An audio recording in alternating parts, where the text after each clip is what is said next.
नमस्कार दोस्तों, कैसे हैं आप सब। आई होप आप सब बहुत ही अच्छे और स्वस्थ होंगे। ठीक है, और आपकी तैयारी बहुत बेहतर ढंग से चल रही होगी। मैं संजय यादव आपका बहुत बहुत स्वागत करता हूं आपके अपने YouTube channel sky Hunter Singapore में। ठीक है दोस्तों, मैं आज आपको पढ़ाने वाला हूं कक्षा 10 विज्ञान का बहुत ही most important chapter number first है, जिसका नाम है रासायनिक अभिक्रियाएं एवं समीकरण। जी हाँ, आपका यूपी बोर्ड का पेपर होने वाला है 4 अप्रैल सन 2022 को।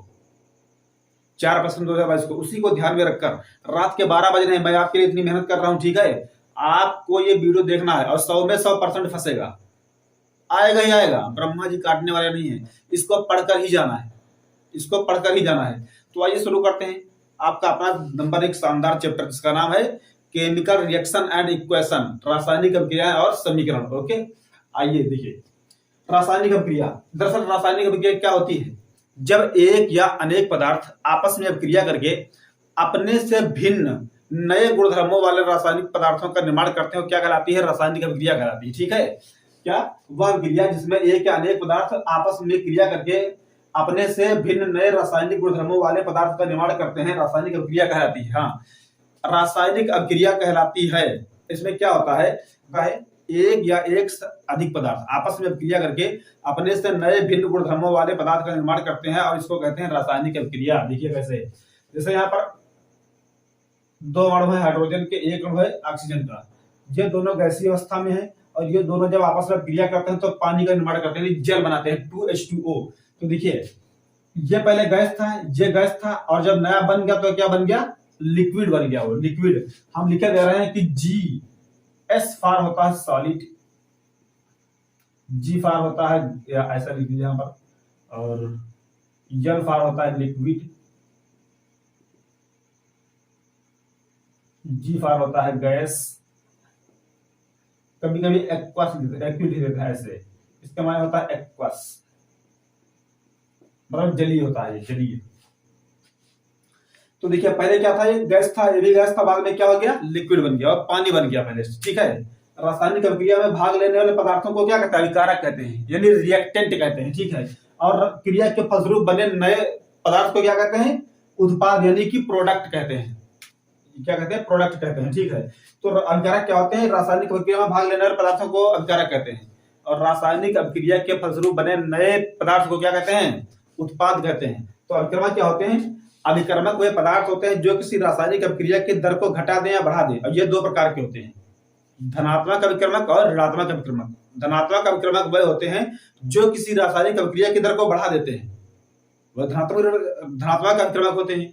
और वे पदार्थ जो किसी रासायनिक अभिक्रिया की दर को घटा दें, ऋणात्मक अभिक्रमक कहलाते हैं। ओके, कैसे? देखिए कभी कभी हम लोग जब खाना वगैरह बनाते हैं, ठीक है, और अगर मीट वीट बन रहा होता है या कुछ और भी चीज बन रही होती है, अब जल्दी जब नहीं हो पक पाती है तो क्या करता है? उसमें थोड़ा ला करके बेकिंग सोडा डाल देते हैं, यानी जिससे वो जल्दी पक जाता है, यानी उसके पकने की दर बढ़ जाती है, वो जल्दी पक जाता है वो।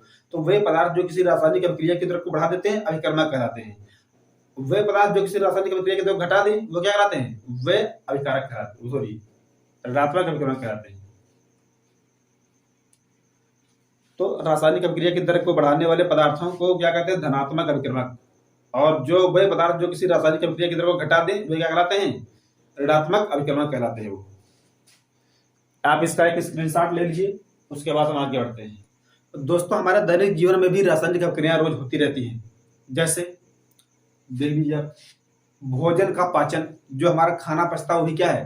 रासायनिक अभिक्रिया है। ठीक है, रासायनिक अभिक्रिया में पदार्थों के गुणधर्म बदल जाते हैं, यानी गुणधर्म बदल जाता है, रंग रूप बदल जाता है, उसका तापमान बदल जाता है, सब कुछ बदल जाता है उसमें। ठीक है, भोजन का पकना, भोजन का पकना भी क्या है? रासायनिक अभिक्रिया है। ठीक है, श्वसन भी रासायनिक अभिक्रिया है। लोहे पर जंग लगना, लोहे पर जंग लगना भी रासायनिक अभिक्रिया है। दूध का दही में परिवर्तन, दूध का दही में परिवर्तन भी क्या है? रासायनिक अभिक्रिया का उदाहरण है। समीकरण किसे कहते हैं? रासायनिक समीकरण।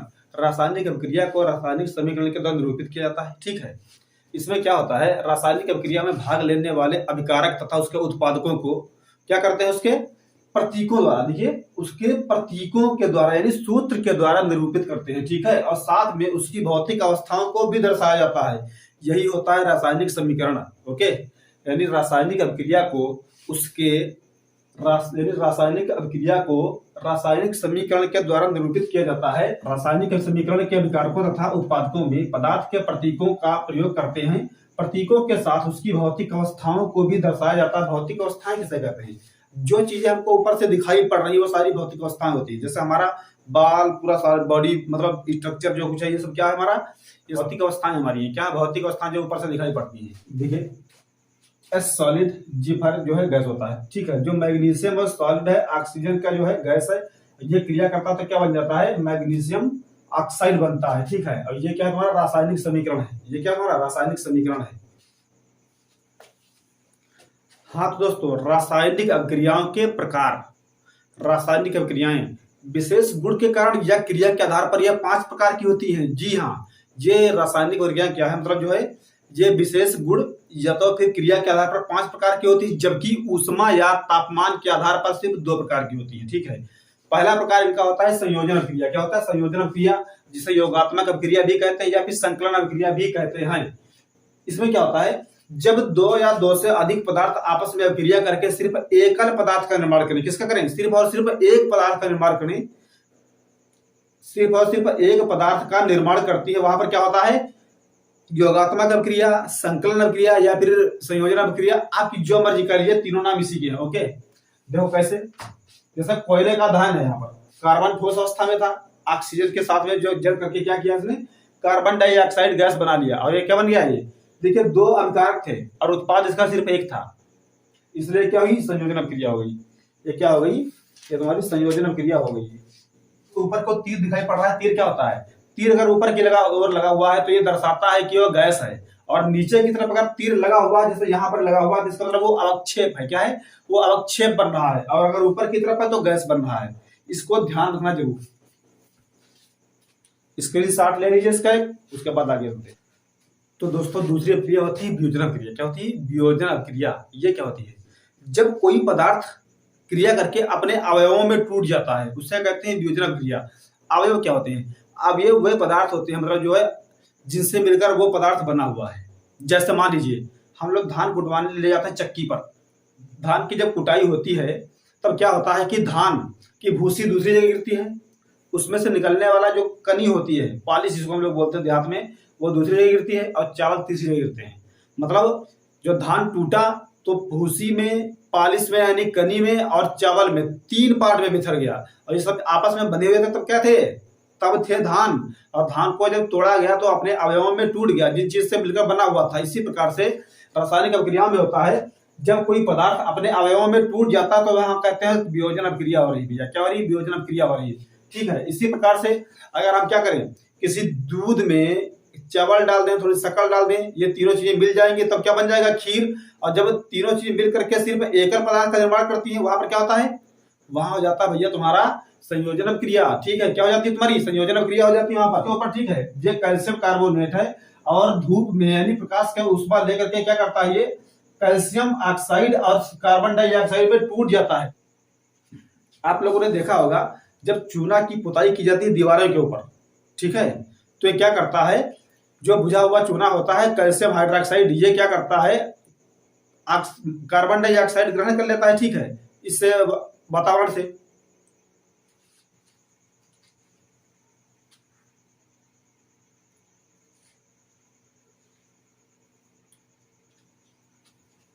आप लोगों ने देखा होगा कि जब चूने से किसी दीवार को पोता जाता है, ठीक है, चूने से, तब क्या होता है? ये चूना वायुमंडल की कार्बन डाइऑक्साइड के साथ क्रिया करके कैल्शियम कार्बोनेट नामक पतली सफेद सफेद परत बना लेता है, जिससे चमक आ जाती है चूने में। क्या चमकते हो? तो कैल्शियम कार्बोनेट ही होता है जो चमकदार होता है, ठीक है।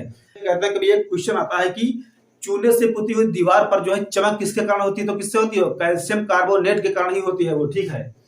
वो कैल्शियम कार्बोनेट ऊष्मा पाकर किसमें टूटता है? कैल्शियम ऑक्साइड में और CO2 में टूट जाता है, ठीक है। यहाँ पर ये जाता है टूट। तो ये हो गई तुम्हारी वियोजन अभिक्रिया। हमारी वियोजन अभिक्रिया 3 प्रकार की कितनी होती है? हमारी वियोजन अभिक्रिया 3 प्रकार की होती है। पहली क्या होती है? ऊष्मीय वियोजन, ठीक है। दूसरी वैद्युत वियोजन, तीसरी प्रकाश वियोजन। अच्छा, ऊष्मीय वियोजन क्या होता है? वह अभिक्रिया जिसको संपन्न होने के लिए ऊष्मा की आवश्यकता पड़ती है, वो तुम्हारी हो गई ऊष्मीय वियोजन। क्या हो गई? जिसको संपन्न होने के लिए ऊष्मा की आवश्यकता पड़ती है, वो क्या होती है? ऊष्मीय वियोजन। यानी वह अभिक्रिया जो ऊष्मा की उपस्थिति में होती है, ऊष्मीय वियोजन कहलाती है। कैसे? देखिए यहाँ पर कैल्शियम कार्बोनेट पर ऊष्मा पड़ती है, यानी धूप की ऊष्मा पड़ती, प्रकाश पड़ता है, तब ये कैल्शियम ऑक्साइड और कार्बन डाइऑक्साइड में टूट जाता है। ये क्या है? ऊष्मा के द्वारा हो रहा है। ऐसे घर में समझ लीजिए आप, मतलब पानी है हमारा, पानी, और पानी को आप नीचे से ऊष्मा दे रहे हैं, नीचे से ऊष्मा दे रहे हैं ना, तो क्या करेगा वो? हाइड्रोजन और ऑक्सीजन गैस में टूट जाएगा और भाप भर के वापस उड़ जाएगा। ये भी क्या है? ऊष्मीय वियोजन का उदाहरण होता है, लिखा है। वैद्युत वियोजन क्या होता है? जब हम किसी विलयन में विद्युत धारा प्रवाहित करते हैं, ठीक है, तो जो पानी होता है वो अपने हाइड्रोजन और ऑक्सीजन के अवयवों में टूट जाता है। वो ये क्या होता है? वैद्युत वियोजन होता है, वैद्युत धारा के द्वारा। प्रकाशीय वियोजन क्या होता है? ठीक है, जब सिल्वर क्लोराइड को प्रकाश चांदी और क्लोरीन गैस में टूट जाता है, ठीक है, चांदी और क्लोरीन गैस में टूट जाता है, ये क्या होता है? तुम्हारा वियोजन क्रिया। वियोजन 3 प्रकार की, कौन सी? ऊष्मीय वियोजन, वैद्युत वियोजन और प्रकाश वियोजन होता है। ओके, तीसरी अभिक्रिया मेरी क्या होती है? विस्थापन अभिक्रिया। इसमें क्या होता है? इस अभिक्रिया में जो होता है, अधिक क्रियाशील तत्व जो होता है अपने से कम क्रियाशील तत्व को उसके जलीय विलयन से विस्थापित कर देता है, यानी उसके यौगिक से तोड़ देता, दूर कर देता है, और खुद उसमें जो है जुड़ जाता है जाकर के। ठीक है, अब देखिए कैसे। जैसे यहाँ पर आयरन है, ठीक है, अगर कॉपर सल्फेट के जलीय विलयन में, यह का मतलब एक मतलब जो जली है, ठीक है, अगर कॉपर सल्फेट के जलीय विलयन में हम जो है किसी लोहे के एक पतली पत्ती को डाल देते हैं, तो क्या होता है कि कॉपर सल्फेट विलयन से जो है कॉपर किनारे हो जाता है, और ये जो आयरन होता है, ठीक, आयरन सल्फेट के साथ में क्रिया करके क्या बना लेता है? जुड़ करके फेरस सल्फेट बना लेता है यहाँ पर। ठीक है, क्यों? समझिए, उसमें सक्रियता श्रेणी में मैंने क्या बताया तुमसे, जो तत्व ऊपर की तरफ होते हैं वो ज्यादा क्रियाशील होते हैं, और जो तत्व नीचे की तरफ होते हैं वो कम क्रियाशील होते हैं। यानी जो सक्रियता श्रेणी में लोहे का स्थान कॉपर से ऊपर है, इसलिए लोहा क्या करता है? कॉपर को उसके जलीय विलयन से विस्थापित कर देता है। ठीक है, ये हो गया विस्थापन क्रिया कर देता है। देखिए यहाँ पर, जब कॉपर सल्फेट के जलीय विलयन में हम जो लोहे के पत्ती डालते हैं, तो लोहा क्या करता है? कॉपर को जो है किनारे कर देता है, ठीक है, और खुद क्या बना लेता है? फेरस सल्फेट बना लेता है यहाँ पर। ठीक है, ये हमने तुमको बताया है सक्रियता श्रेणी में। ठीक है, जब तक तुमको सक्रियता श्रेणी नहीं आ रही होगी भैया, तब तक तुम यहाँ पर यह क्रिया नहीं करवा पाओगे। हमने तुमको जो है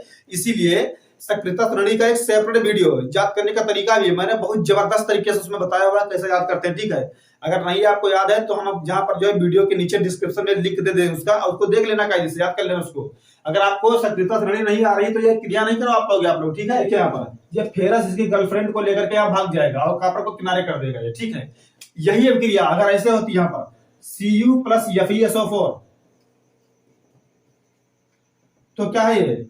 Cu का स्थान सक्रियता श्रेणी में मतलब लोहे से नीचे है। ठीक है, Cu का स्थान यानी कॉपर का स्थान सक्रियता श्रेणी में लोहे से नीचे है, आयरन से नीचे है।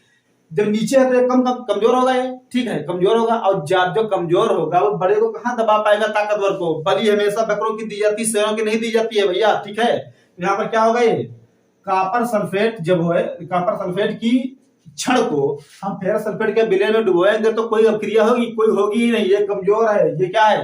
ये ताकतवर है, तो कोई अभिक्रिया नहीं होगी यहाँ पर।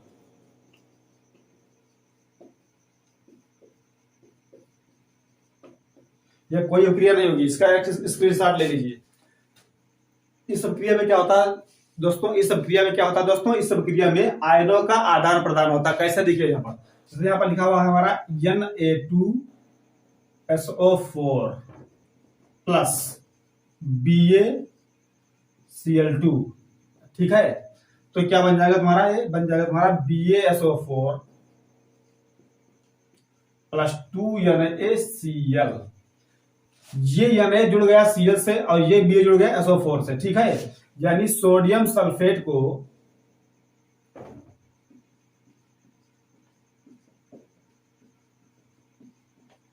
सोडियम सल्फेट और बेरियम क्लोराइड था। ये क्या था? Barium chloride.